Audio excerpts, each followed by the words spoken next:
Hola, ¿qué tal amigos y amigas? Les saluda su amigo Ricky y espero que se encuentren muy bien en el lugar donde estén. Y en esta oportunidad les traigo un nuevo contenido, el tema de mildiu. Y muchas oportunidades usted, amigo, se habrá encontrado con ciertas características en las plantas, que las plantas tenían amarillamiento en las hojas, una forma algodonosa en vez de la hoja, también una forma grasosa, color negrillo, o tal vez la hoja estaba muriéndose, estaba secándose. Entonces se habrá preguntado, pero ¿qué es lo que está causando? Puede ser un tipo de patógeno o un factor ambiental, no lo sabemos. Pero en esta oportunidad vamos a aprender a identificar el mildiu y saber qué es. Entonces, el mildiu, para empezar, no es un hongo, es un pseudohongo. Entonces, ¿cómo son los pseudohongos? Los pseudohongos son hongos falsos, son protistas fungoides o mohos que se asemejan a los hongos verdaderos, pero en realidad no están emparentados con ellas, ya que son heterocontos. ¿Y por qué son heterocontos? Alude a las células que tienen flagelos de desigual morfología. Esa es la característica de un pseudohongo, que los hongos no la tienen. Entonces, los hongos tienen componentes de pared celular, así que la quitina, y en la membrana tienen ergosterol. Es la diferencia. ¿Y el ergosterol qué es? Es un componente de las membranas celulares de los hongos y de ciertos protistas, como los tripanosomátidos, que cumplen la función de ser colesterol que realiza en las células animales.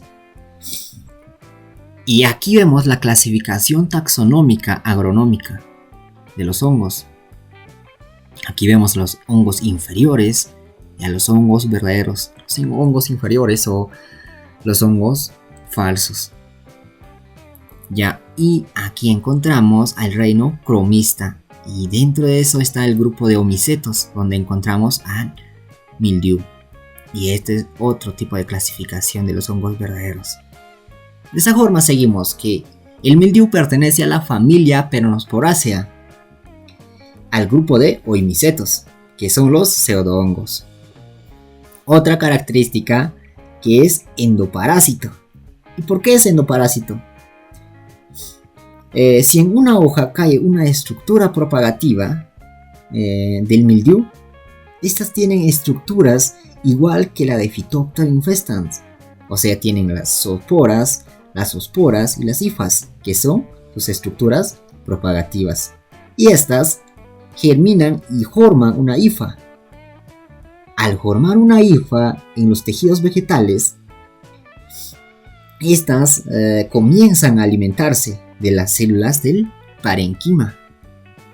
Pero en las hojas hay muchos tipos de células.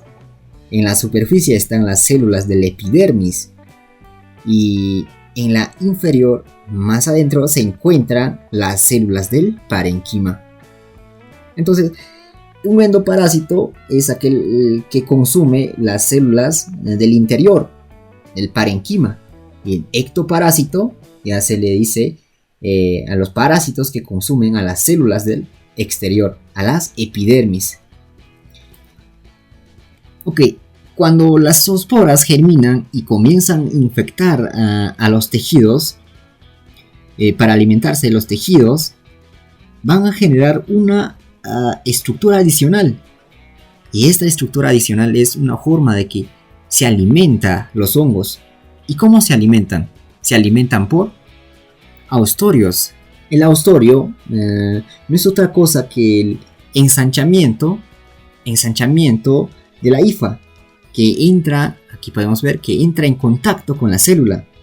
Y al estar en contacto íntimo con la célula, para hacer como una forma de aspiradora para absorber todo tipo de nutrientes que tiene la célula, y de esta forma la célula se debilita, pierde nutrientes, además de que absorbe solutos, y los solutos tienen iones, ácidos orgánicos, y va debilitando poco a poco a la célula.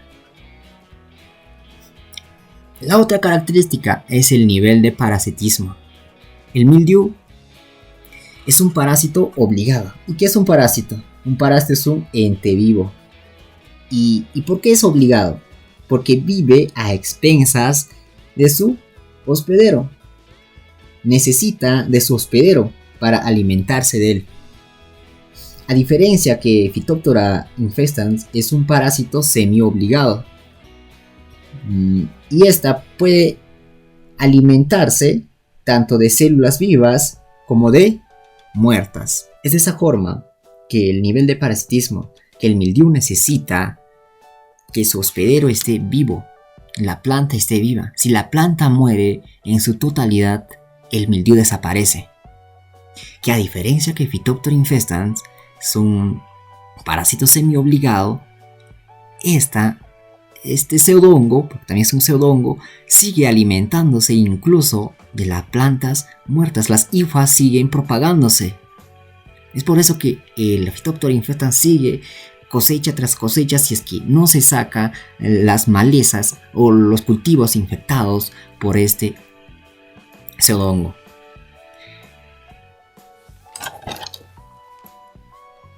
Ok. Otra característica, la mayoría germina directamente como Plasmopora viticola, que es una especie, un pseudongo de la vid. Otra es que suele tener un crecimiento determinado. ¿Y por qué? Porque los zooporangios son cápsulas que contienen a las zooporas. Ya. Y los mildius son determinados porque una vez que forman las estructuras propagativas, como son las zooporangios con sus respectivos zoosporas, las hifas ya no crecen más.